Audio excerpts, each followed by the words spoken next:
Good morning student. आज के আমরা আলোচনা করব মিওসিস কোষ বিভাজন। তাহলে আমরা আলোচনা করব কি মিওসিস কোষ বিভাজন। তো মিওসিসের প্রথমেই আমরা একটা বিষয় জানব যে অ্যামাইটোসিস কোষ বিভাজন সম্পর্কে আমরা জেনেছি, মাইটোসিস কোষ বিভাজন সম্পর্কে আমরা জেনেছি। এবার কোষ বিভাজনের একটা ভাগ, সেটা হলো মিওসিস কোষ বিভাজন। তো এই মিওসিসের আবার দুটো পার্ট আছে। মিওসিসের কটা পার্ট বললাম? মিওসিসের এই মিওসিস কোষ বিভাজনের দুটো পার্ট। একটা হচ্ছে মিওসিস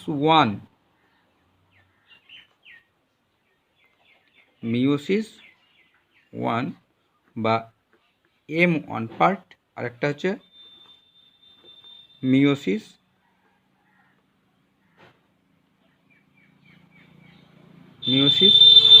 টু বা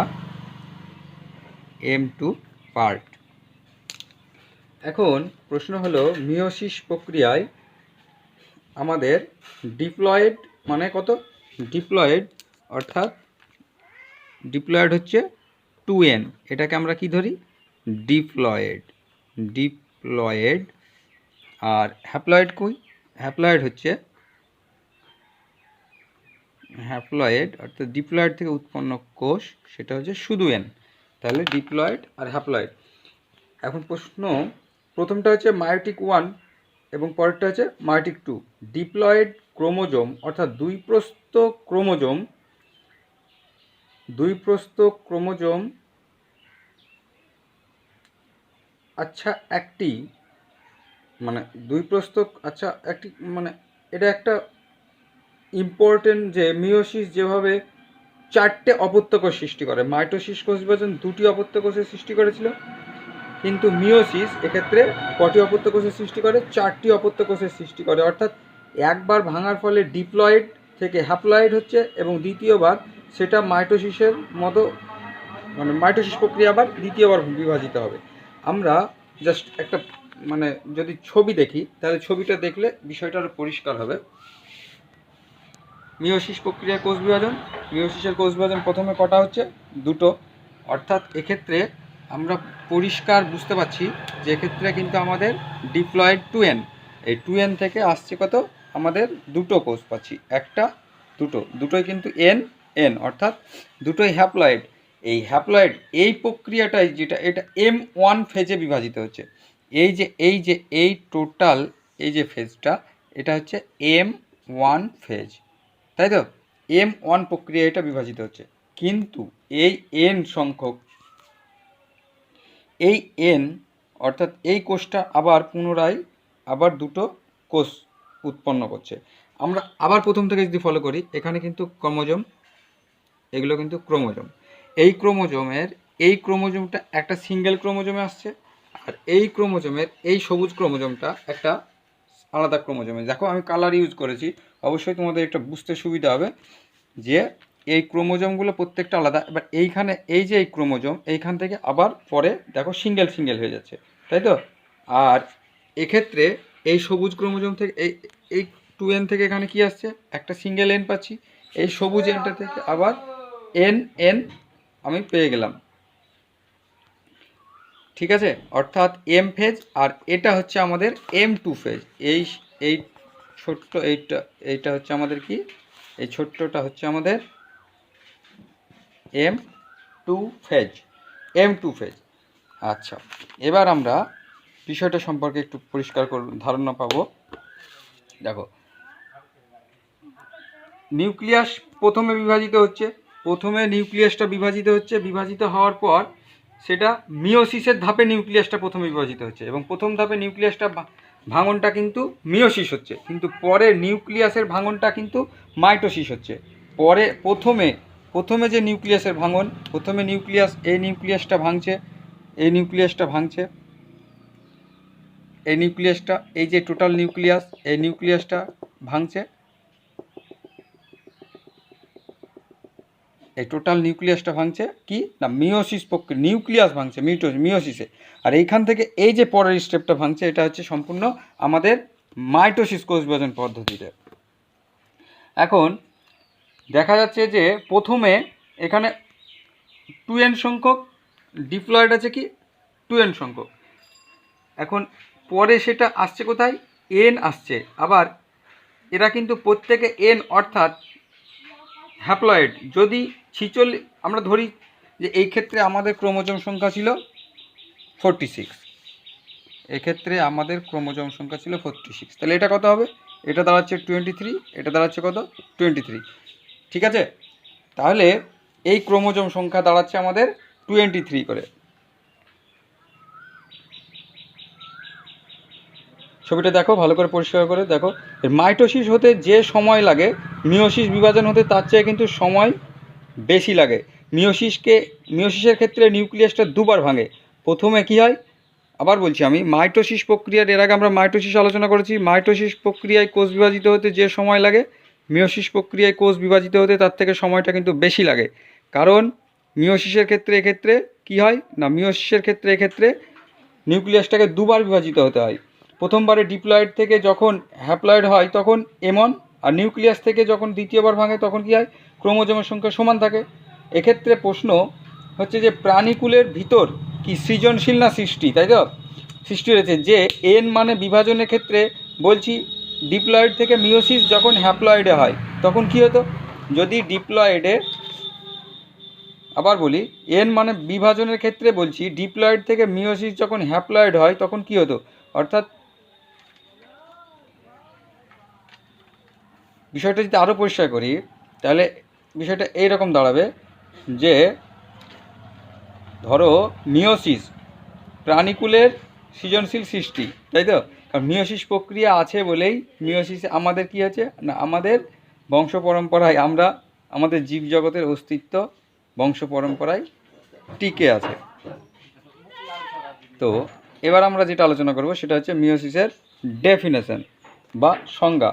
মিওসিসের ডেফিনেশন কি, তাহলে যে কোষ বিভাজন প্রক্রিয়ায় একটি মাতৃকোষ বিভাজিত হয়ে 4টি অপত্য কোষ সৃষ্টি করে। দেখো, যে কোষ বিভাজন প্রক্রিয়ায় একটি মাতৃকোষ বিভাজিত হয়ে কটি অপত্য কোষ সৃষ্টি করে, যেগুলো সব অপত্য কোষ। 4টি অপত্য, যে কোষ বিভাজন প্রক্রিয়ায় একটি মাতৃকোষ বিভাজিত হয়ে 4টি অপত্য কোষের সৃষ্টি করে, যেখানে অপত্য কোষের ক্রোমোজোম সংখ্যা মাতৃকোষের ক্রোমোজোমের সংখ্যার কিন্তু অর্ধেক, তাকে মিওসিস কোষ বিভাজন বলে। আবার বলছি, যে কোষ বিভাজন প্রক্রিয়ায় একটি মাতৃকোষ, এই একটি মাতৃকোষ থেকে 4টি অপত্য কোষের সৃষ্টি হয়, 1 2 3 4, এই 4টি অপত্য কোষের সৃষ্টি হয় তাকে, এবং মাতৃকোষের ক্রোমোজোমের সংখ্যা অপত্য কোষের ক্রোমোজোমের সংখ্যার কী হয় না অর্ধেক হবে, যে কোষ বিভাজন প্রক্রিয়া তাকে বলা হয় মিওসিস কোষ বিভাজন।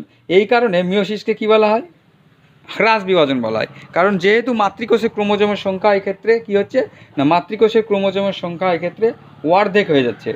মাতৃকোষের ক্রোমোজোমের সংখ্যার তুলনায় অপত্য কোষের ক্রোমোজোমের সংখ্যা অর্ধেক হচ্ছে, অর্থাৎ রিডাকশন ডিভিশন, হ্রাস বিভাজন, রিডাকশন ডিভিশন, হ্রাস বিভাজন। এখন যদি আরও বিষয়টা পরিষ্কার করি আমরা, তাহলে যেহেতু এটা কোথায় দেখা যায় না, এই মিওসিস কোষ বিভাজন সাধারণত আমরা দেখতে পাই আমাদের জননগ্রন্থিতে, তাই তো। অর্থাৎ মিলনের আগে জনন কোষগুলো কিন্তু হ্যাপ্লয়েড থাকে, অর্থাৎ মিলনের আগে জনন কোষ, মিলনের আগে জনন কোষ কী থাকে, হ্যাপ্লয়েড। হ্যাপ্লয়েড মিন্স কত, n। আচ্ছা, এটা যদি আমরা ধরো সাপোজ এটা পুরুষ বা শুক্রাশয় থেকে নির্গত, আর এটা হচ্ছে স্ত্রীলিঙ্গ থেকে, স্ত্রী জননগ্রন্থি থেকে, ঠিক আছে। তাহলে এই দুটো কি পাচ্ছি আমরা, তাহলে n কত হলো 2n, n 2n, একটা স্ত্রী একটা পুরুষ মিললে 2n, অর্থাৎ এটা হ্যাপ্লয়েড এটাও হ্যাপ্লয়েড, এই দুটো হ্যাপ্লয়েড মিলিয়ে আমরা কি পাচ্ছি, ডিপ্লয়েড। তাহলে মিওসিস কোষ বিভাজন, এক্ষেত্রে আমার মাথায় যদি একটু মানে ফলো করি, তাহলে মাইটোসিস কোষ বিভাজনে প্রোফেজ দশা থেকে টেলোফেজ দশা পর্যন্ত পুনরায় আবর্তিত হয়। এবার টেলোফেজ থেকে আবার পুনরায় প্রোফেজে পৌঁছাতে এই যে স্টেপ, কিছুটা একটা স্টেপ আছে, কি যে পদ্ধতি আছে, তো এক্ষেত্রে আমাদের MS দশা, G দশা, জিয়ন দশা, তাই তো। তো এক্ষেত্রে আবার এই হ্যাপ্লয়েড থেকে কিন্তু ডিপ্লয়েড আসছে। এই ডিপ্লয়েড থেকে আমাদের এক্ষেত্রে থেকে আমাদের কি হচ্ছে, এখান থেকে আমাদের মিওসিস কোষ বিভাজন শুরু হচ্ছে। এই মিওসিস কোষ বিভাজন শুরু হওয়ার পরে আমরা এই পুরো এই সার্কেলটা পাচ্ছি, এই সমীকরণটা পাচ্ছি, পুরো এই সমীকরণটা আমরা পাচ্ছি। ঠিক আছে, তাহলে মিলনের আগে জনন কোষগুলো কিন্তু হ্যাপ্লয়েড, এবং হ্যাপ্লয়েড মিলনের ফলে যখন জাইগোট তৈরি হয় সেটা ডিপ্লয়েড, আবার ডিপ্লয়েড যখন মাইটোসিস হয় তখন নতুন কোষগুলো কী হয়, ডিপ্লয়েড হয়। যেভাবে আমরা চেষ্টা করছি এখন বিষয়টা একটু যদি তোমরা লক্ষ্য করো তাহলে কি আসছে না, আমরা জানি মিওসিস কিন্তু জনন কোষে হয়, তাই তো। এখন শুক্রাণু এবং ডিম্বাণু মিলনের ফলে ডিপ্লয়েড তৈরি হয়। শুক্রাণু আর ডিম্বাণুর মিলনে ডিপ্লয়েড একটি জনন কোষ তৈরি করছে। কিন্তু আমাদের সকল জীবের সৃষ্টিটা হয়েছে কিভাবে, একটা জাইগোট থেকে। অর্থাৎ একটা ডিম্বাণুকে যখন একটা শুক্রাণু নিষিক্ত করে, বা যৌন জননের ক্ষেত্রে অর্থাৎ শুক্রাণু ও ডিম্বাণু যখন নিষিক্ত হয় তখন কি হয় না, শুক্রাণু কিন্তু হ্যাপ্লয়েড আর ডিম্বাণু, একটা শুক্রাণু হ্যাপ্লয়েড থাকছে আর একটা আর ডিম্বাণুটা কি থাকছে, হ্যাপ্লয়েড থাকছে। আর এই দুটো হ্যাপ্লয়েড মিলে কি তৈরি হচ্ছে, একটা ডিপ্লয়েড তৈরি হচ্ছে। আবার বলছি, আমাদের সকল জীবের সৃষ্টিটা হয়েছে কিন্তু একটা জাইগোট থেকে। আর একটা ডিম্বাণু যখন একটা শুক্রাণুকে নিষিক্ত করে, কে নিষিক্ত করে না, ডিম্বাণু শুক্রাণুকে নিষিক্ত করে, কোথায় না, যৌন জননের ক্ষেত্রে। তখন শুক্রাণু ও ডিম্বাণু নিষিক্তর সময় তখন একটা শুক্রাণু একটা হ্যাপ্লয়েড আর একটা ডিম্বাণু একটা হ্যাপ্লয়েড, আর এই দুটো হ্যাপ্লয়েড মিলিয়ে কী তৈরি হয় না, এন মিলিয়ে তৈরি হচ্ছে 2N, যা কি নাকি ডিপ্লয়েড। কিন্তু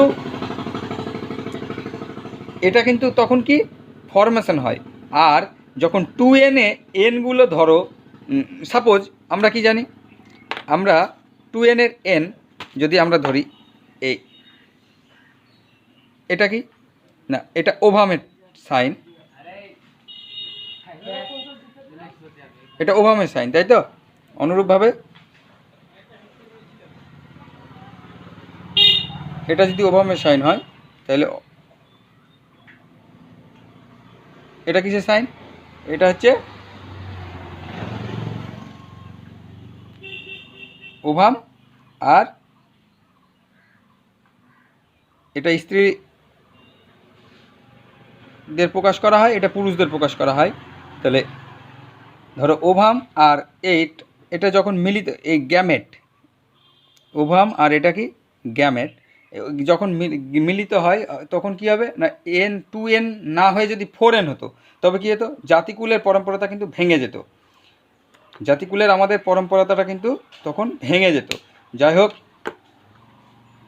যেভাবে আমি চেষ্টা করছি তোমাদের, যদি বিষয়গুলো তোমাদের খাতায় লিখে ছবিগুলো ঠিকঠাক পরিষ্কার করে একে বুঝে নাও এবং নিয়মিত অভ্যাস করে নাও, তবে পরীক্ষায় যেভাবেই প্রশ্ন আসুক না কেন, everything should be clear to you there, কি না, সেটা থিওরিটিক্যালি হতে পারে আর প্র্যাকটিক্যালি হতে পারে। আবার বলছি আমি, যদি এইভাবে প্র্যাকটিস করে নাও আর বুঝে নাও, ছবিগুলো নিয়মিত অভ্যাস করো, আঁকো, তাহলে everything should be clear to you, যেটা না থিওরিটিক্যালিও হতে পারে আর প্র্যাকটিক্যালিও হতে পারে। এখন